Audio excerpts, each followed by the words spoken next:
Hello bachcho, let's read the question. The question says assertion oxytocin is the birth hormone. Reason oxytocin helps in contraction of uterine muscles. A. Both assertion and reason are true and reason is the correct explanation of assertion. B. Both assertion and reason are true but reason is not the correct explanation of assertion. C. Assertion is true but reason is false. D. Assertion is false but reason is true. E.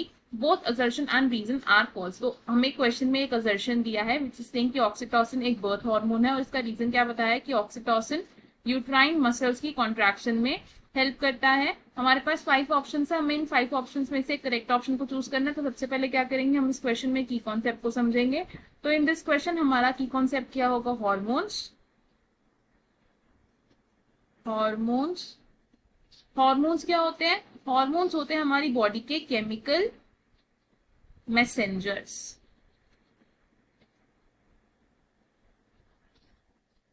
और ये chemical messengers यानी कि hormone कहाँ से release होते हैं, ये release होते हैं एंड प्रोड्यूस होते हैं from the endocrine glands. Released from endocrine glands.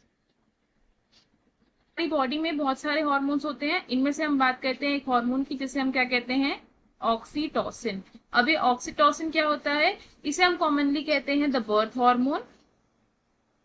Birth hormone. और ये ऑक्सीटोसिन कहां से रिलीज होता है, ये रिलीज होता है from the posterior pituitary gland. Released from posterior pituitary gland. Oxytocin को हम बर्थ हार्मोन क्यों कहते हैं, क्योंकि ऑक्सीटोसिन क्या करता है, चाइल्ड बर्थ में हेल्प करता है. किस तरीके से हेल्प करता है, यानी कि रोल क्या होता है ऑक्सीटोसिन का.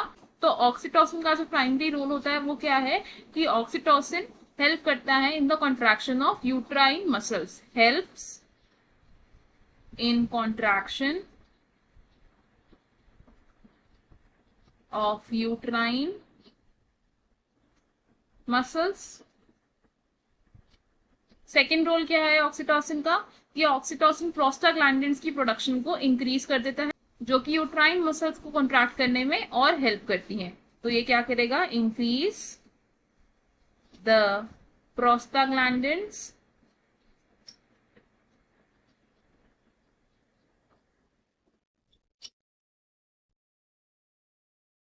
प्रोडक्शन. और नेक्स्ट रोल क्या हो सकता है ऑक्सीटोसिन का, कि जो ऑक्सीटोसिन होता है वो लैक्टेशन में भी इन्वॉल्व होता है. तो हेल्प्स इन लैक्टेशन. तो हमें जो असर्शन और रीजन दिए थे हम उससे क्या कंक्लूड कर सकते हैं कि ये दोनों ही स्टेटमेंट्स ट्रू हैं और रीजन असर्शन को करेक्टली एक्सप्लेन कर रहा है. क्योंकि ऑक्सीटोसिन को बर्थ हार्मोन इसलिए कहते हैं क्योंकि वो यूट्राइन मसल्स की कॉन्ट्रैक्शन में हमारी हेल्प करता है. तो हमारा करेक्ट आंसर क्या होगा, both assertion and reason are true and reason is the correct explanation of assertion. तो हम क्या लिखेंगे यहाँ पर, ऑप्शन ए इज करेक्ट. अब देखते हैं कि बाकी ऑप्शंस क्यों इनकरेक्ट हैं. Option B says both assertion and reason are true but reason is not the correct explanation of assertion. तो ये ऑप्शन रॉन्ग होगा क्योंकि रीजन असर्शन को करेक्टली एक्सप्लेन कर रहा है. Option C says assertion is true but reason is false. तो ये ऑप्शन भी रॉन्ग होगा क्योंकि हमारा रीजन ट्रू है. Option D says assertion is false but reason is true. तो ये ऑप्शन भी रॉन्ग होगा क्योंकि हमारा असर्शन ट्रू है. Option E says both assertion and reason are false. तो ये ऑप्शन भी रॉन्ग होगा क्योंकि हमारी दोनों स्टेटमेंट्स ट्रू है. सो हमारा करेक्ट और फाइनल आंसर क्या होगा, option A. I hope you understood it well. All the best. Thank you.